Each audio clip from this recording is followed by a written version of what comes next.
Hi guys, welcome back to my YouTube channel. In fact, your YouTube channel English Pandit. मैं रंजन, आपका दोस्त और mentor, आज आपके लिए लेके आया हूँ 1500 इडियम एंड फ्रेजेस का लेक्चर 2। आप लोग को सबको पता होगा, हम लोग पहला लेक्चर ख़त्म कर चुके हैं जिसमें हम लोग 30 इडियम एंड फ्रेजेस पढ़े थे। आज हम लोग उसी सीरीज को कंटिन्यू करेंगे।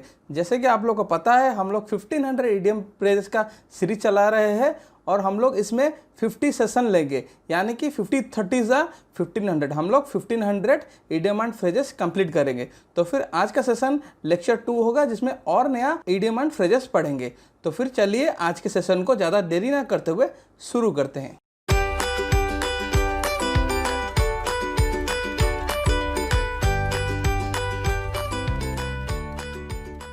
जैसे कि आप लोग अपने स्क्रीन पे देख सकते हैं, आज का हमारा पहला इडियम क्या है? Snake in the grass. ठीक है, snake in the grass that means hidden enemy.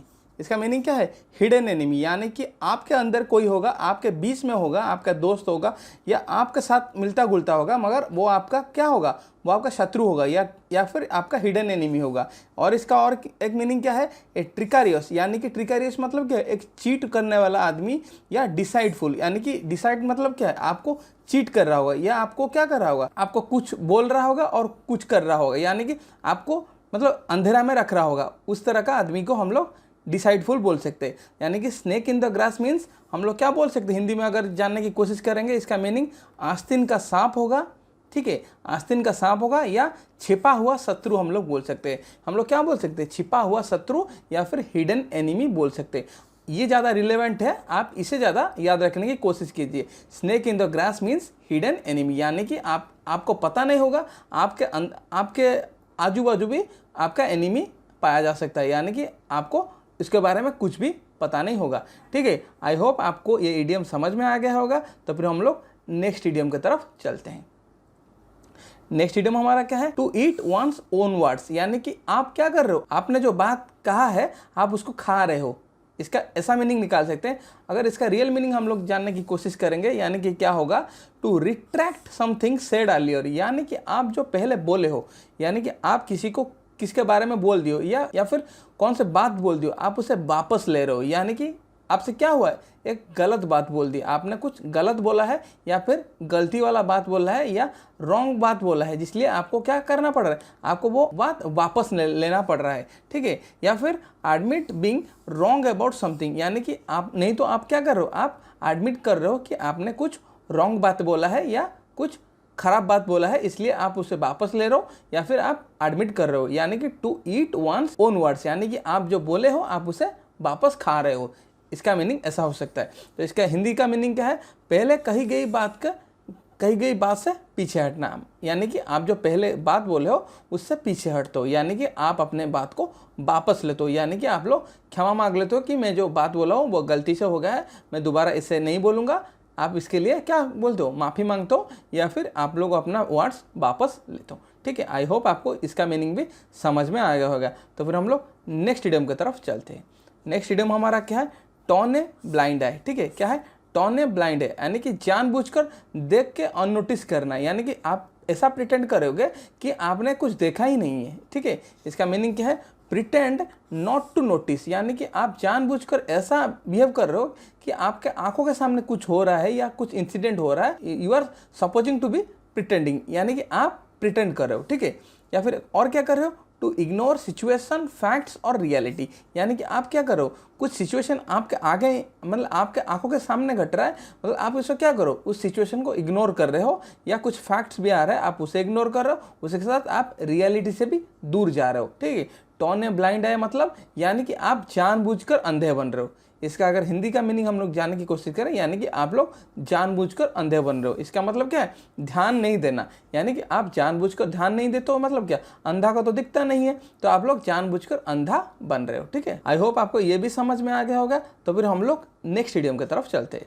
Next idiom हमारा क्या है? To stick to one's guns, यानी कि to stick to one's guns. इसका मीनिंग क्या है? Maintain one's opinion. ठीक है, मेंटेन वंस ओपिनियन और intention in spite of opposition. इसका मीनिंग क्या है? यानी कि आप जो बात बोले हो या आप जिस बात या आपका जो ओपिनियन आपने दिया है आप उसमें अड़े रहते हो।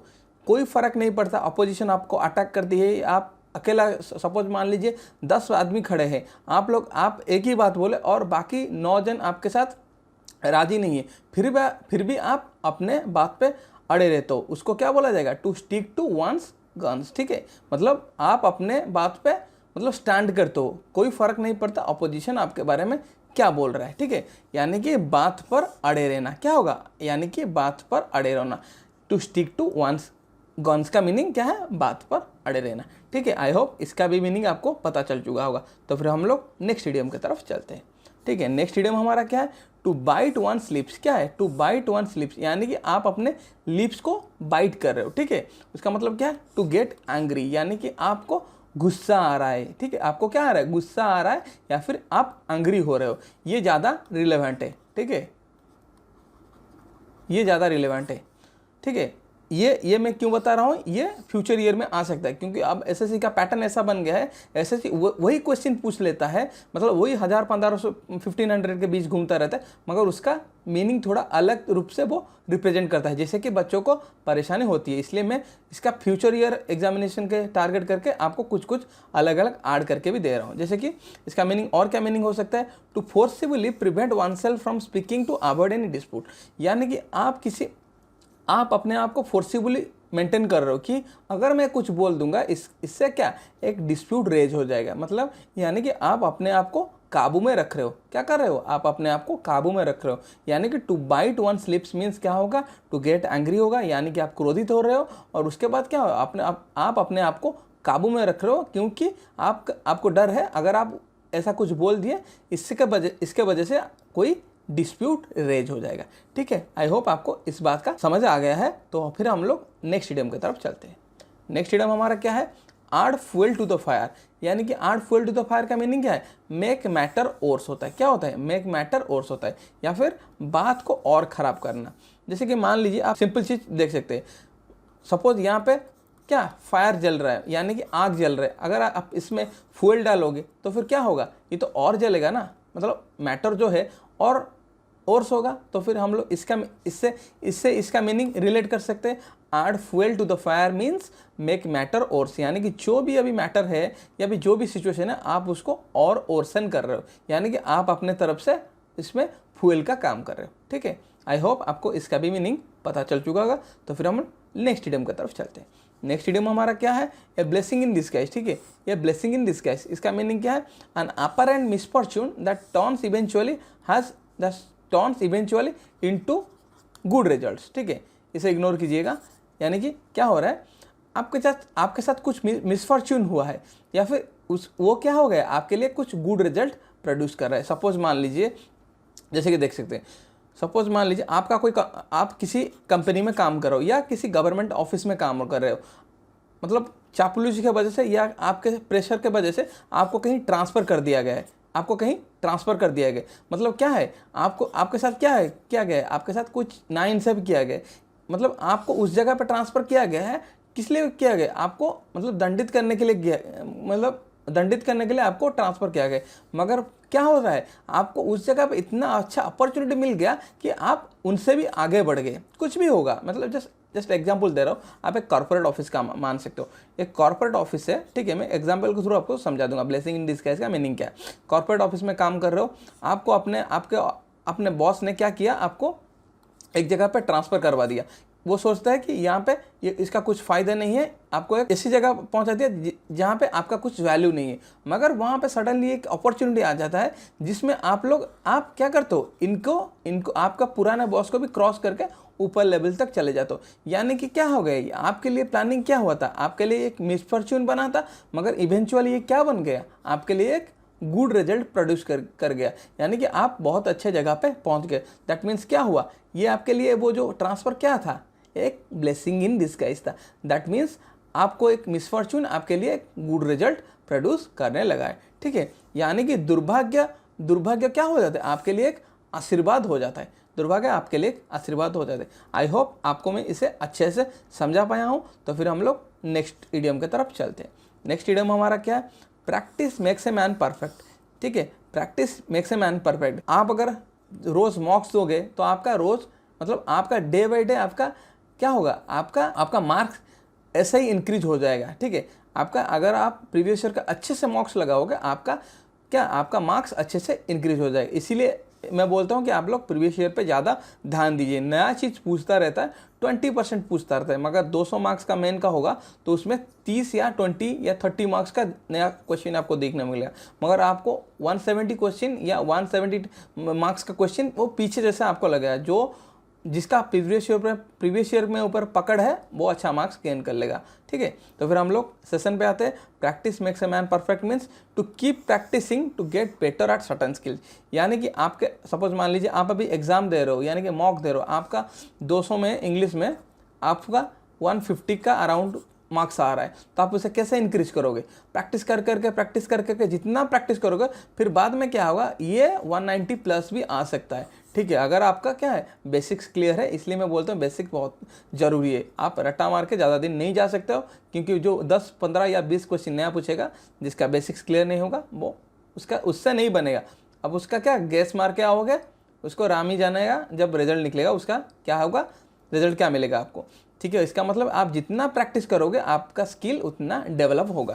दैट मीन्स क्या है, अभ्यास मनुष्य को परिपूर्ण बनाता है। यानी कि जो मनुष्य जितना अभ्यास करता है या प्रैक्टिस करता है उसको क्या होता है, वो स्किल में अपने स्किल पे क्या होता है, बहुत ऊंचे मतलब वो बहुत कुछ अचीव कर सकता है। इसका मीनिंग यही है। ठीक है, तो फिर हम लोग नेक्स्ट इडियम की तरफ चलते हैं। नेक्स्ट इडियम हमारा क्या है, टाई टू नॉट या टाई नॉट। यानी कि ये वाला नहीं है, आप जो टाई में जो नॉट यानी कि मतलब अपने नेक में जो पहनते हो वो नॉट नहीं है। ठीक है, tie knot means to get married. ठीक है, टू गेट मैरिड यानी कि शादी करना। ठीक है, आप ऐसा मान सकते हो जब दोनों किसी का शादी होता है तो हाथ में हाथ रख के क्या होता है, नॉट बांधा जाता है, यानी कि वो हमेशा के लिए वो एक हो जाता है। तो उसी हिसाब से हम लोग रिलेट कर सकते हैं, tie to knot means to get married. ठीक है, आई होप आपको ये भी समझ में आ गया होगा। तो फिर हम लोग नेक्स्ट इडियम की तरफ चलते हैं। नेक्स्ट इडियम में हमारा क्या है, रेनिंग कैट्स एंड डॉग्स, यानी कि बहुत जोर से बारिश होना। ठीक है, रेनिंग हेविली। ठीक है, इसका मतलब क्या है, रेनिंग हेविली। आप रेन से रेनिंग मान सकते हैं, cats and dogs means heavily, यानी कि बहुत जोर से बारिश होगा। ठीक है, इसका मतलब क्या है, मूसलाधार बारिश। क्या है, मूसलाधार बारिश यानी कि रेनिंग हेविली। ठीक है, तो फिर हम लोग नेक्स्ट इडियम की तरफ चलते हैं। नेक्स्ट इडियम हमारा क्या है, स्मेल ए रैट। क्या है, smell A rat, that means sense that something is not right. आप यानी कि आप सपोज मान लीजिए आप कहीं जगह पे भी काम कर रहे हो या कहीं पे खड़े हो या किसी भी सिचुएशन में हो, आपको स्मेल ए रैट का कैसे यूज कर सकते हो, दैट मीन्स आपको पता चल रहा है दाल में कुछ काला है या फिर क्या है, मतलब क्या है, मतलब कुछ खराब होने वाला है, आपको वो सेंस आ रहा है, आपका कंसाइंस बोल रहा है। आपका क्या बोल रहा है, आपका कंसाइंस बोल रहा है कि यहाँ पे कुछ खराब होने वाला है या आपको मिसप्लेस कुछ लग रहा है, तो उसको क्या बोलेंगे, स्मेल ए रैट, यानी कि उसको क्या बोलेंगे, sense that something is not right. यानी कि मतलब कि कुछ सही नहीं है, आपको ऐसा लगेगा यहाँ पे कुछ सही नहीं है या इस चीज़ में कुछ सही नहीं चल रहा है, आपको ऐसा सेंस होगा या आपका कंसाइंस आपको ऐसा बोलेगा। ठीक है, नेक्स्ट इडियम हमारा क्या है, नेक्स्ट इडियम हमारा है सिक्स सेंस। ठीक है, छठी इंद्रिय। छठी इंद्रिय इसका मतलब क्या है, power of perception beyond the 5 senses of, यानी कि आप इस जो 5 सेंसेस लिखाया गया हम लोग टच करके जानते हैं। सेंस मतलब क्या है, आप हम लोग को जो चीज़ पता चलता है, हम लोग टच करके कुछ जान सकते हैं, टेस्ट करके जान सकते हैं, स्मेल करके जान सकते हैं, सुन के जान सकते हैं और देख के जान सकते हैं। ये हमारा 5 इंद्रिय है। इससे जो और एक है हम लोग उसको क्या बोलते हैं, सिक्स सेंस। यानी कि ये क्या करता है, इन सब चीज़ को यूज ना करते हुए भी, इन्हीं 5 इंद्रियों का यूज ना करते हुए या सेंस का ना यूज करते हुए उसको पता चलता है, यानी कि वो परसेप्ट कर पाता है, यानी कि क्या चल रहा है, दूसरे के माइंड में क्या चल रहा है या दूसरे के जीवन में क्या चल रहा है, ये सब जिसके पास सिक्स सेंस है उसको पता चल जाता है। ये सभी के पास नहीं होता, कुछ लोगों के पास होता है।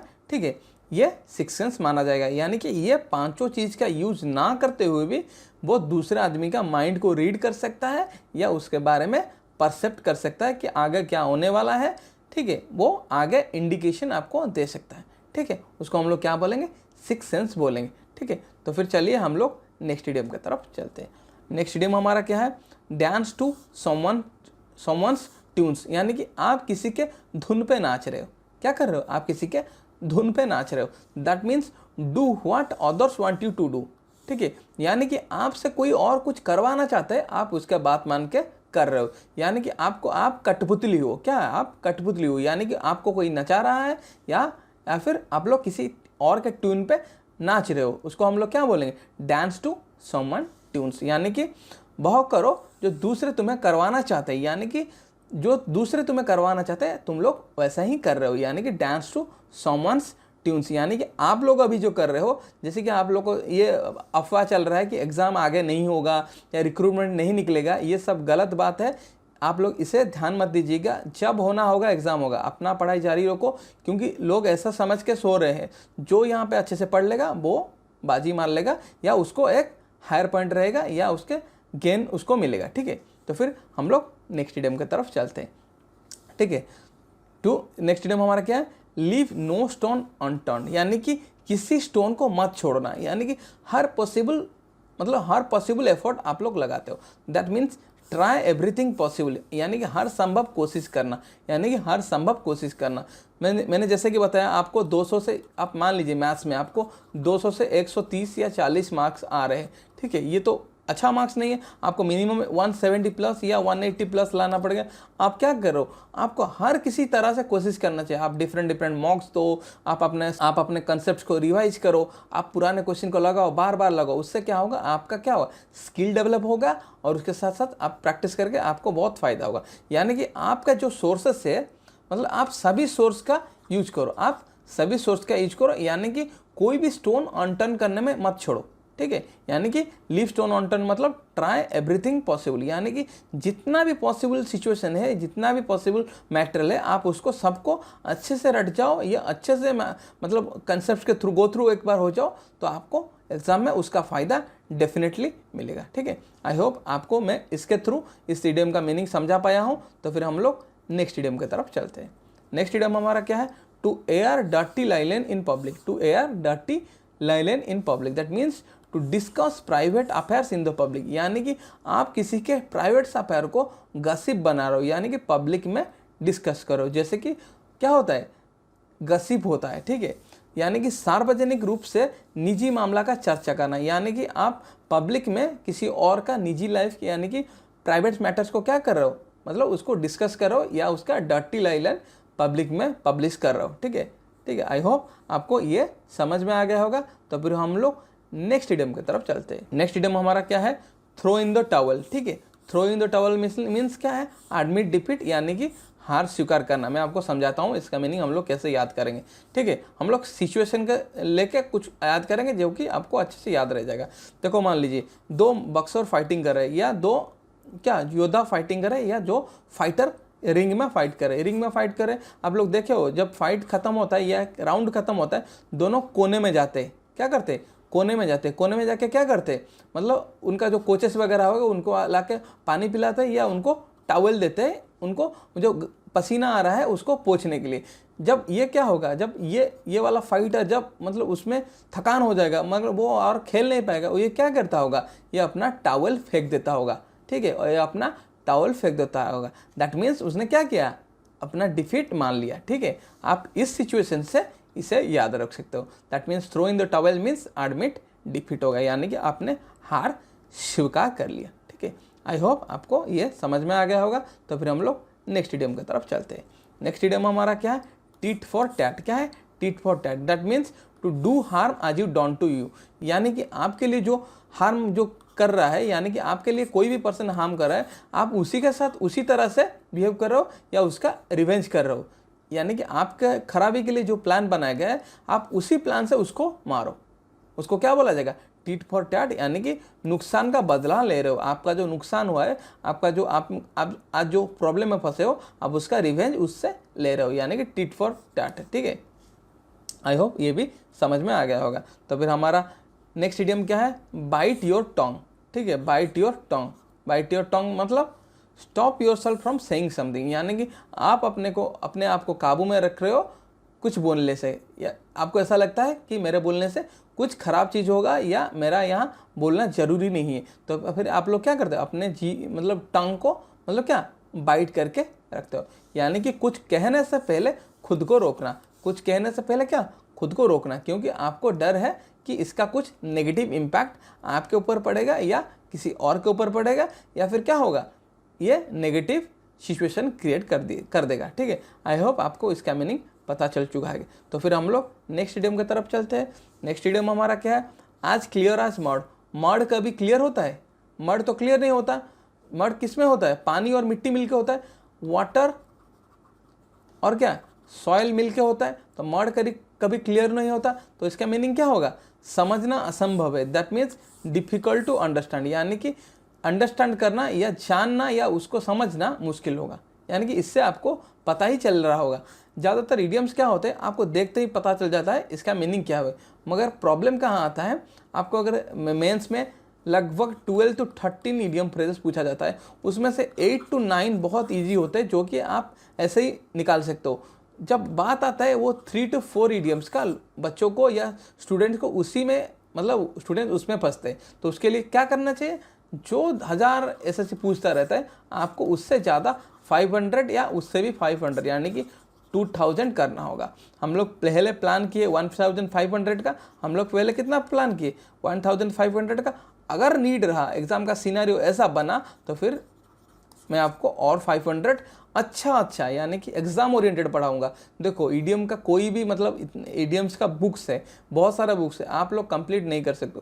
हमें एग्ज़ाम में क्या आ सकता है, हम लोग ऐसा करके हमारे पैटर्न से जो मतलब जो जड़ित है उससे हम पढ़ना है। ठीक है, आई होप आपको ये समझ में आ गया होगा। ये आज clear as mud means impossible to understand. तो फिर हम लोग नेक्स्ट इडियम की तरफ चलते। नेक्स्ट इडियम हमारा क्या है, स्पिल द बीन्स। यानी कि बीन्स ऐसे होता है ना, उसके अंदर क्या होता है, उसका हम लोग उसको खोल रहे मतलब क्या, स्पिल द बीन्स मतलब क्या है, उसको रिवील कर रहे, यानी कि उसका सीक्रेट जो है उसको रिवील कर रहे, यानी कि एक रहस्य प्रकट करना।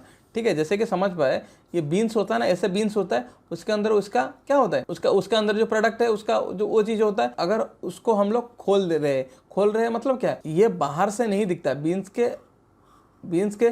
से बाहर उसके अंदर जो चीज़ है वो बाहर से नहीं दिखता। अगर आप उसे खोल रहे हो, यानी कि उसको क्या, उसको प्रकट कर रहे हो, या उसका क्या है, उसका सीक्रेट रिवील कर रहे हो। ठीक है, आप इसे याद रख सकते हो। ठीक है, तो फिर हम लोग नेक्स्ट इडियम की तरफ चलते हैं।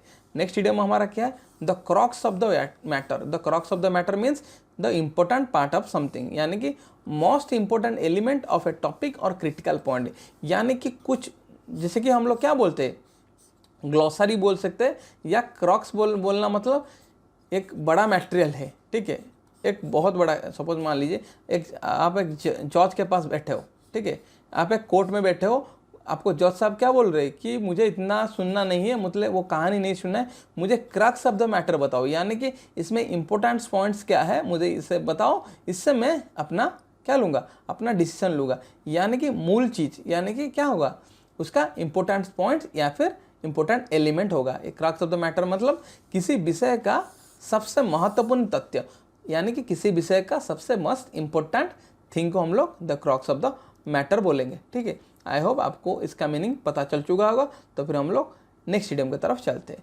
नेक्स्ट इडियम हमारा क्या है, four corners of the earth, यानी कि all parts of the world, या फिर दुनिया का सभी भागों या सभी जगह। यानी कि सपोज मान लीजिए अर्थ हमारा क्या गोलाकार होता है या फिर सर्कल जैसा होता है, मान लेते हैं कुछ समय के लिए, या हम लोग हाइपोथेसिस कर लेते हैं अर्थ हमारा ऐसे स्क्वायर जैसा है।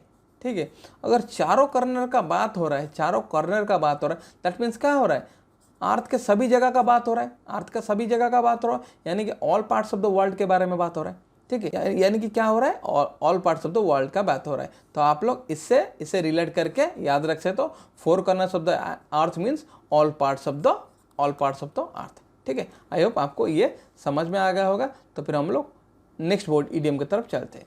नेक्स्ट इडियम हमारा क्या है, हैंगिंग बाय थ्रेड। ठीक है, हैंगिंग बाय थ्रेड यानी कि एक थ्रेड में आप हैंग कर रहे हो। ठीक है, आप एक थ्रेड में हैंग करो, यानी कि आप एक डेंजरियस सिचुएशन में खड़े हो, यानी कि खतरनाक स्थिति में आप अभी हो, यानी कि to be in a dangerous situation. आप एग्जांपल ले लो, सपोज मान लीजिए आप एक 10 स्टोरी बिल्डिंग है, आपको कोई लटका देगा, मतलब एक थ्रेड से या एक रस्सी से लटका देगा। मतलब आप क्या करो, जब ये रस्सी टूटेगा आप कहाँ आओगे, नीचे आके यहाँ ठुकोगे, यानी कि आपका क्या मौत होना लाजमी है। तो इसका मतलब क्या है, आप अभी क्या कर रहे हो, आप अभी डिफ़िकल्ट सिचुएशन में या फिर डेंजरस सिचुएशन में अभी हो। ठीक है, यानी कि हैंगिंग बाय थ्रेड मीन्स आप थ्रेड में एक झूले हुए हो तो फिर क्या है, आप एक डेंजरस सिचुएशन में फंसे हुए। ठीक है, तो फिर हम लोग नेक्स्ट इडियम की तरफ चलते हैं। नेक्स्ट इडियम हमारा क्या है, टू शेक ऑफ। ठीक है, हिलाना। टू शेक ऑफ यानी कि हिला देना, यानी कि टू गेट रीड ऑफ या छुटकारा पाना। गेट रीड ऑफ यानी कि क्या होता है, मैं आपको इसे अच्छे से समझाता हूँ। सपोज मान लीजिए आप लोग एक बाइक यूज़ कर रहे हो, उस बाइक में जितना आप लोग उसमें 20,000 में खरीदे थे, यानी कि वो एक सेकेंड हैंड बाइक था या ओल्ड बाइक था। आप उसमें पैसा खर्चा करते जा रहे हो क्योंकि वो आपका मतलब वो बार बार खराब हो रहा है। आप उसे क्या करना चाहते हो, आप उसे टू शेक ऑफ करना चाहते हो, आप उससे छुटकारा पाना चाहते हो। या आप उससे बेच के उसे 10,000 भी निकल आए तो काफ़ी होगा, 10,000 निकाल के और ज़्यादा पैसा निकाल के एक न्यू बाइक लेना चाहते हो। क्या करना चाहते हो, ये न्यू बाइक लेना चाहते हो, क्योंकि आप इससे छुटकारा पाना चाहते हो। आप इसे क्या करना चाहते हो, टू शेक ऑफ करना चाहते हो, यानी कि get rid of, that means छुटकारा पाना चाहते हो। आप इस सिचुएशन से इससे रिलेट करके याद रख सकते हैं। ठीक है, बार बार आप इसे रिवाइज करेंगे तो आपका क्या होगा, आपको ये ऐसे ही याद रह जाएगा, इतना बड़ा टेंशन की चीज़ नहीं है। ठीक है, अब इसको सेपरेट नोट करके लिखिए, आप लिखिए। आपको अगर हिंदी चाहिए तो हिंदी लिखिए, नहीं तो आप लोग क्या कीजिए, सिर्फ इंग्लिश में लिखिए और उसे रिवाइज करते रहिए। यह बहुत जल्दी 2-3 बार रिवाइज करने के बाद, नहीं तो लिखिए, 2-3 बार रिवाइज करने के बाद ये अपने आप ही आपके दिमाग में स्टोर हो जाएगा, कोई इतना टेंशन नहीं रहेगा। ठीक है, तो फिर हम लोग नेक्स्ट इडियम की तरफ चलते हैं। नेक्स्ट इडियम हमारा क्या है, गोइंग ओवर वंस हेड। ठीक है, going over one's head, that means beyond one's capacity to understand, यानी कि एक आदमी का जो समझने का कैपेसिटी है, उसका जो एबिलिटी है, उसके ऊपर, यानी कि वो उसके लेवल का नहीं है, वो उससे आगे। अगर आप एक स्टैंडर्ड 2 बच्चे को, अगर आप मेडिकल बुक्स पढ़ाओगे, एक स्टैंडर्ड 2 जो बच्चा पढ़ रहा है, आप उसको मेडिकल बुक्स पढ़ाओगे, वो क्या होगा, उसके मुंडी के ऊपर जाएगा ना, गोइंग ओवर वंस हेड होगा ना, यानी कि उसका कैपेसिटी नहीं है वो अंडरस्टैंड करने का। वो जब बड़ा होगा, वो उस टाइम आएगा, वो शायद समझ सकता है, मगर फिलहाल वो मेंटली इतना मैच्योर नहीं है कि वो उसे हैंडल कर सकता है। ठीक है, यानी कि समझने की क्षमता से परे, यानी कि अपने उसका जो समझने का कैपेबिलिटी है या एबिलिटी है, ठीक है, उससे ऊपर। ठीक है, आप उसे और एक सिंपल से याद रखते हो, आप लोग जो क्रिकेट देखते हैं उनके लिए ये है, जब क्रिकेट खेलते हो एक बॉलर क्या करता है, एक बाउंसर मारता है तो बैट्समैन क्या करता है, डक कर जाता है, मतलब नीचे बैठ जाता है। क्यों नीचे बैठ जाता है, वो उसको खेल नहीं पाता, यानी कि वो उसे समझ नहीं पा रहा है, तो फिर क्या होगा, बॉल बाउंस होकर ऊपर चले जाता है। तो उस बाउंस से आप लोग इसे याद रख सकते हो, गोइंग ओवर वंस हेड, यानी कि उसको समझ में नहीं आ रहा है, यानी कि बैट्समैन को समझ में नहीं आ रहा है, इसलिए वो खेल नहीं पा रहा है, तो डक कर रहा है, यानी कि अपने आप को बचा रहा है, ताकि बॉल आके उसको हेड पे या उसके बॉडी पे कहीं ना लगे। ठीक है, आई होप आपको इसके थ्रू मैं आपको ये वन इडियम का मीनिंग समझा पाया हूँ। तो फिर हम लोग नेक्स्ट इडियम की तरफ चलते हैं। नेक्स्ट इडियम हमारा क्या है, मैड एज ए हैटर। ठीक है, ये बहुत इंपॉर्टेंट है, ये एक नया इडियम है, ये और बार बार आएगा, मैं आपको ये बता देता हूँ। ठीक है, आप इसे अच्छे से नोट कीजिए, इंपॉर्टेंट लगा दीजिए। Mad as a hatter means eccentric. Eccentric क्या होता है, ऑड होता है। ऑड का मीनिंग आपको पता है, या कंप्लीटली इंसन, यानी कि पूरी तरह से पागल होता है। मैड एज ए हैटर मतलब पूरी तरह से पागल, या फिर कंप्लीटली इंसन, या एसेंट्रिक, या ऑड होता है। ठीक है, आप इसे इंपॉर्टेंट मार्क के याद कीजिएगा, ये आपके एग्जाम में और एक बार पूछा जा सकता है। ठीक है, तो फिर हम लोग नेक्स्ट इडियम की तरफ चलते हैं। नेक्स्ट इडियम हमारा क्या है, फीदर योर ओन नेस्ट, यानी कि अपने फायदे के बारे में सोचना, या अपने टारगेट को अचीव करने में कुछ भी कर सकता है वो आदमी। फीदर जो अपना नेस्ट को फीदर लगा रहा है, यानी कि to look after one's own interest, यानी कि वो क्या कर रहा है, अपना इंटरेस्ट जो है वो उसमें ज़्यादा नज़र दे रहा है, अपना इंटरेस्ट में ज़्यादा नज़र दे रहा है, या फिर मेक मनी अनफेयरली, यानी कि वो पैसा क्या मतलब खराब चीज़ करके वो पैसा कमा रहा है। ठीक है, फीदर वंस नेस्ट मीन्स यानी कि खुद की रुचि देखने के लिए, जो खुद का उसका रुचि है, उसमें जो इंटरेस्ट है, वो उसको क्या कर रहा है, वो उससे फ़ायदा ले रहा है, वो या फिर उसके लिए वो कुछ भी कर सकता है। दैट मीन्स वो फीदर योर ओन नेस्ट बोला जाएगा। यानी कि फीदर पहले क्या होता है, जो बर्ड्स होते हैं, ठीक है, बर्ड्स से उनका जो विंग्स होता है, उसमें जो निकला होता है, उसको हम लोग क्या बोलेंगे, फीदर बोलेंगे। मतलब एक आदमी फीदर आके अपने दिमाग पे लगा रहा है या उसके नेट्स पे लगा रहा है, मतलब क्या, वो उसके बारे में सोच रहा है ना, वो क्या दूसरे के बारे में सोच रहा है, दूसरे के बारे में नहीं सोच रहा है, वो अपने बारे में सोच रहा है। यानी कि to look after one's own interest, यानी कि उसका जो फायदा जिसमें है वो उसके लिए सोच रहा है या उसके लिए काम कर रहा है। ठीक है, आई होप आपको ये समझ में आ गया होगा। तो फिर हम लोग नेक्स्ट इडियम की तरफ चलते हैं। नेक्स्ट इडियम हमारा क्या है, बी एन ओल्ड हैट, ठीक है, be an old hat that means to be old fashioned, यानी कि ओल्ड फैशन क्या होगा, पुराना जमाना क्या, यानी कि पुराना जमाना क्या, या आंटिक या ऑड होगा, ठीक है, आंटिक या ऑड होगा, यानी कि पुराना जमाना का उसका दिमाग है या आउटडेटेड है, या आजकल वो जो चल रहे हैं, वो जो ट्रेंड आजकल का नहीं है या पुराना ट्रेंड है, वो वैसा आदमी होगा। बी एन ओल्ड हैट यानी कि पुराना ढंग का या पुराना होना, यानी पुराने तरह बिहेव करना, या आउटडेटेड या ओल्ड फैशन होना, यानी कि प्रेजेंट से उसका कोई लेना देना है, वो पास्ट में रहता था, वो उसका जो काम मतलब जो काम करता है या वो जैसे बिहेव करता है या उसका एटीट्यूड जैसे ओल्ड फैशन है, ठीक है। आई होप आपको इसका मीनिंग पता चल चुका होगा। ये भी आपका बाद में ये क्वेश्चन आ सकता है, क्योंकि ये थोड़ा नया चीज़ में डाला हूँ, ये थोड़ा डिफ़िकल्टी लेवल इसमें है, मतलब ये जाना पहचाना नहीं है, ये बार बार पूछा नहीं गया है, शायद ये एक ही बार पूछा है, यानी कि ये और एक बार आ सकता है, ठीक है। तो फिर हम लोग नेक्स्ट इडियम की तरफ चलते हैं। नेक्स्ट इडियम हमारा क्या है, ग्रीन थंब, ठीक है, green thumb that means natural talent for growing plants, natural talent for growing plants, या फिर to have talent in gardening, यानी कि जो गार्डनिंग में शौक रखता है या फिर उसका प्लांट उगाना या फिर पौधे उगाना या पौधों के साथ रहना, जिसका टैलेंट है, यानी कि जिसके हाथ से पौधे अच्छे बढ़ते हैं, यानी कि वो पौधे उठाने में या फिर गार्डनिंग में माहिर होगा, हम लोग उसको क्या बोलेंगे, ग्रीन थंब बोलेंगे, ठीक है। यानी कि बागवानी प्रतिभा का होना, जिसमें बागवानी या गार्डनिंग का प्रतिभा है, उसको हम लोग क्या बोलेंगे, ग्रीन थंब बोलेंगे, ठीक है। आई होप आपको इसका मीनिंग चल गया है। ये भी एक बार पूछा गया है, इसे भी और एक बार पूछा जा सकता है, तो मार्क दिस इडियम्स, ये आपके एग्जाम में और एक बार आ सकता है, मैं आपको बता रहा हूँ, ठीक है। तो फिर देखते हैं, आज का हमारा सेशन का लास्ट वन इडियम है, ठीक है, आज के सेशन का हमारा लास्ट इडियम है, तो फिर आप लोग अच्छे से देखिए।